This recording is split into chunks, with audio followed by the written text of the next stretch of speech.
Assalamualaikum warahmatullahi wabarakatuh. Alhamdulillahirabbil alamin wa bihi nasta'in ala umuri dunya waddin. Wassalatu wassalamu ala asyrafil anbiya'i wal mursalin wa ala alihi wa sahbihi ajma'in, amma ba'du. Pemirsa yang dirahmati Allah dan yang saya cintai, di sini kita akan berbicara tentang wajibnya membaca Al-Quran dengan kaidah ilmu tajwid. Kenapa sih kita membaca Al-Quran harus dengan memakai kaidah ilmu tajwid? Karena Allah Subhanahu wa Ta'ala menginginkan kita semua membaca Al-Quran dengan memakai kaidah ilmu tajwid. Sedangkan tajwid adalah kata yang berasal dari bahasa Arab, yang berasal dari jawwada yujawwidu tajwidan, yang artinya membaguskan. Sedangkan jika menurut istilah, tajwid itu adalah ilmu untuk mengetahui bagaimana cara melafalkan huruf yang benar dan dibenarkan, baik berkaitan dengan sifat, mad, dan sebagainya. Misalnya bacaan tarqiq, tafkhim, cara memanjangkan huruf, itu adalah ilmu-ilmu tajwid yang wajib diketahui oleh para pembaca Al-Quran. Nah, ketika ilmu tajwid itu sudah dipelajari, kita bisa mengetahui bagaimana cara pelafalan huruf-huruf hijaiyah dan tata cara dalam melafalkan huruf-huruf tersebut dengan baik dan benar. Karena akan ada huruf-huruf yang dibaca panjang, tebal, tipis, berhenti dengan terang, berdengung, dan sebagainya. Maka dari itu, kita sebagai pembaca Al-Quran, kita harus selalu menggapai bagaimana sih ilmu tajwid yang benar. Membaca Al-Quran memang memberikan banyak sekali pahala, membawa keutamaan yang besar bagi seseorang. Namun dalam membaca Al-Quran kita tidak bisa asal membacanya begitu saja. Dan jika salah dalam membacanya, bisa mengubah arti dari kata-kata tersebut, kata-kata yang terkandung dalam Al-Quran. Maka dari itu, kita semua wajib mempelajari ilmu tajwid, baik dari bab pertama sampai bab terakhir. Nah, di sini kita akan membahas ilmu tajwid yang saya ambil dari kitab Hidayatus Sibyan. Semoga ilmu yang kita ambil nanti dapat kita pahami bersama dan dapat mempraktekkan. Nah, dari tujuan ilmu tajwid tadi bahwa kita supaya memelihara bacaan Al-Quran dengan baik dan benar, ya, tidak ada kesalahan atau perubahan-perubahan yang nanti lidah kita akan mengucapkan dengan baik dan benar dalam membacanya.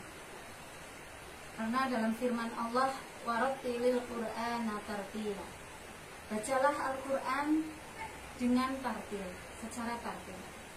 Yaitu tartil ialah membaguskan bacaan atau huruf-huruf Al-Quran dengan terang dan teratur dan tidak terburu-buru. Itu yang dimaksud dengan membaca Al-Quran dengan tartil. Nah, sebelum kita ke bab yang pertama, yaitu bab nun mati atau tanwin bertemu dengan huruf hijaiyah, terlebih dahulu kita mengetahui tempat-tempat makhrajnya huruf, tempat-tempat keluarnya makharijul huruf, yaitu huruf hijaiyah yang berjumlah 28. Bagaimana sih kita mengucapkan huruf hijaiyah yang benar?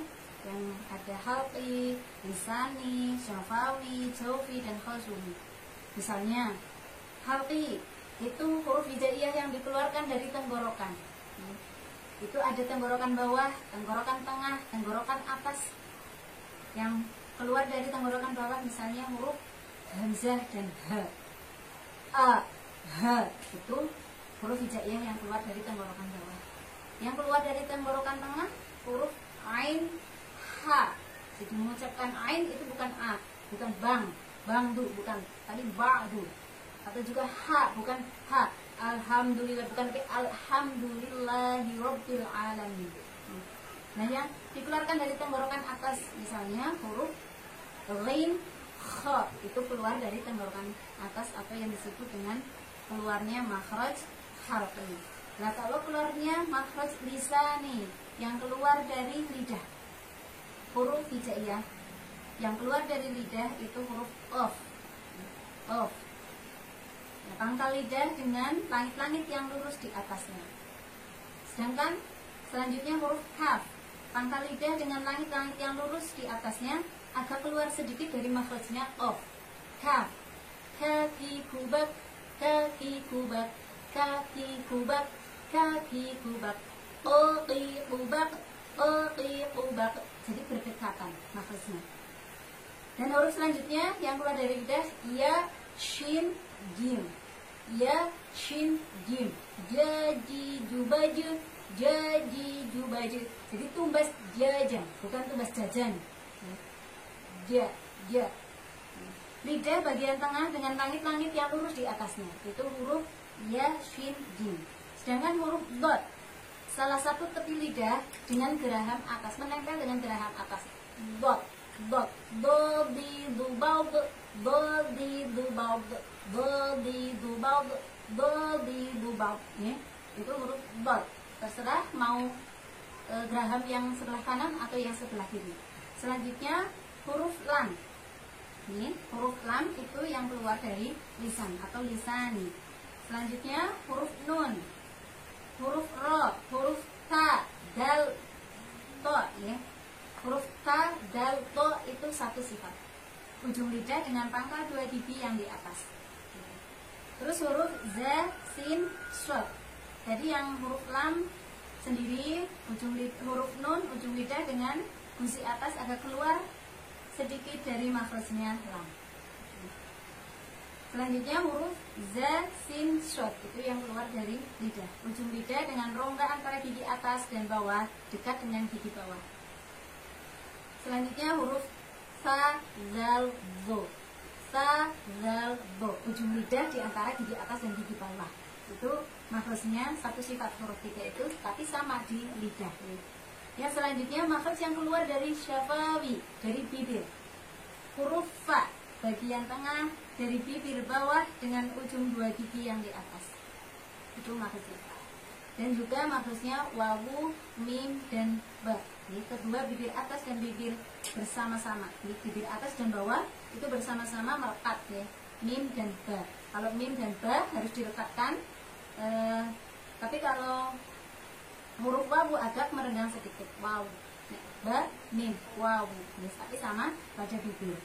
Yang selanjutnya huruf hijaiyah yang keluar dari jaufi atau rongga.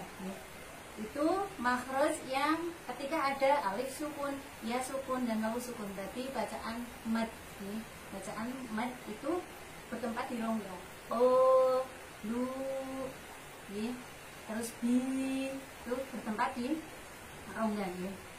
Yang selanjutnya yang terakhir huruf hijaiyah ada yang keluar dari khosumi, pangkal hidung.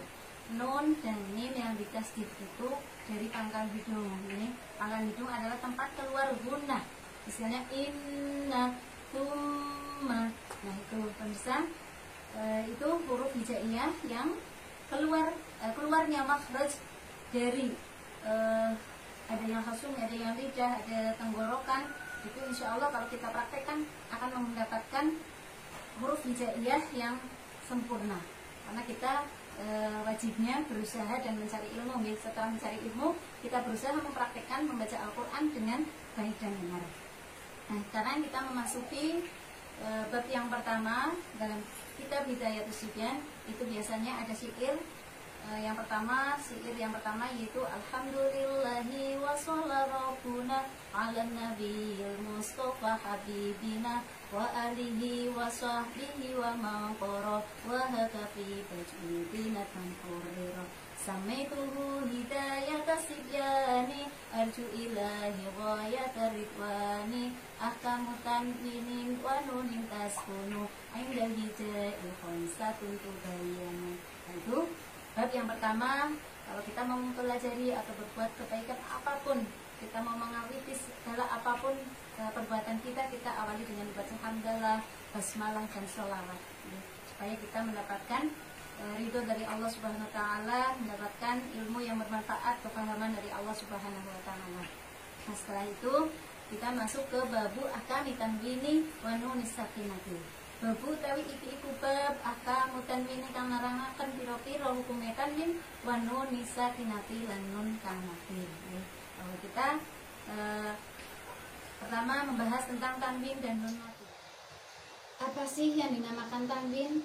Tanwin yaitu nun mati yang terletak di akhir isim, yang kelihatan ketika diucapkan dan hilang ketika ditulis dan ketika tertuju waqaf. Seperti lafaz Sami'un alim.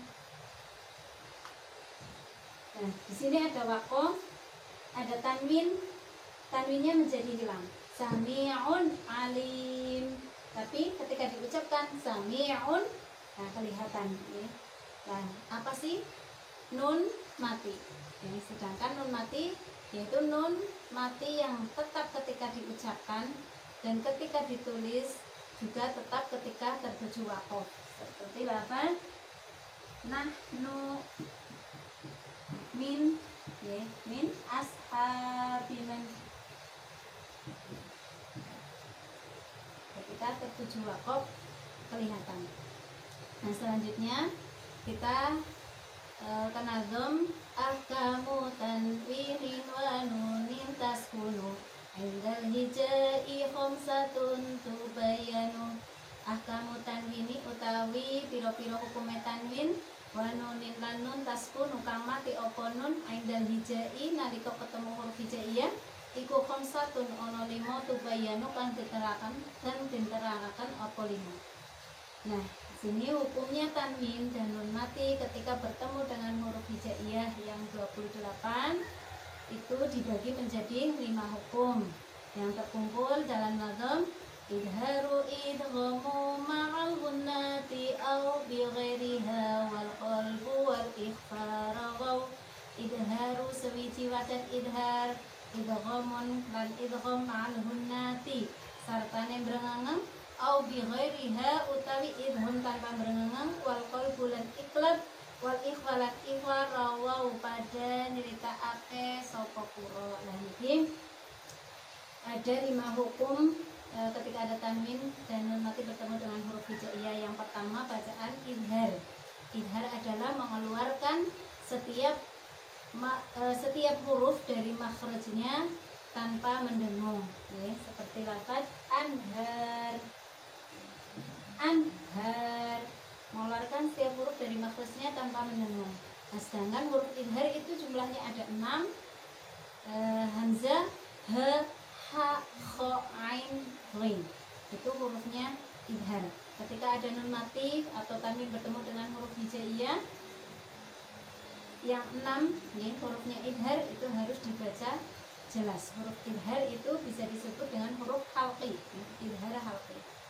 Nah, yang kedua bacaan idgham bi gunnah, yaitu memasukkan setiap huruf yang pertama ke huruf yang kedua menjadi satu huruf tanpa disertai mendengung. Itu huruf bacaan idgham bi gunnah. Seperti lafaz mayyaqulu. Nah, di sini biasanya dalam Al-Qur'an ada tasdidnya. Mayyaqulu. Kadang juga ada Quran yang di sini tidak ada tasdidnya, tapi kalau kita sudah belajar ilmu tajwid, sudah maklum bisa membaca langsung masuk huruf yang pertama ke huruf yang kedua. Mayyaqulu dengan mendengung.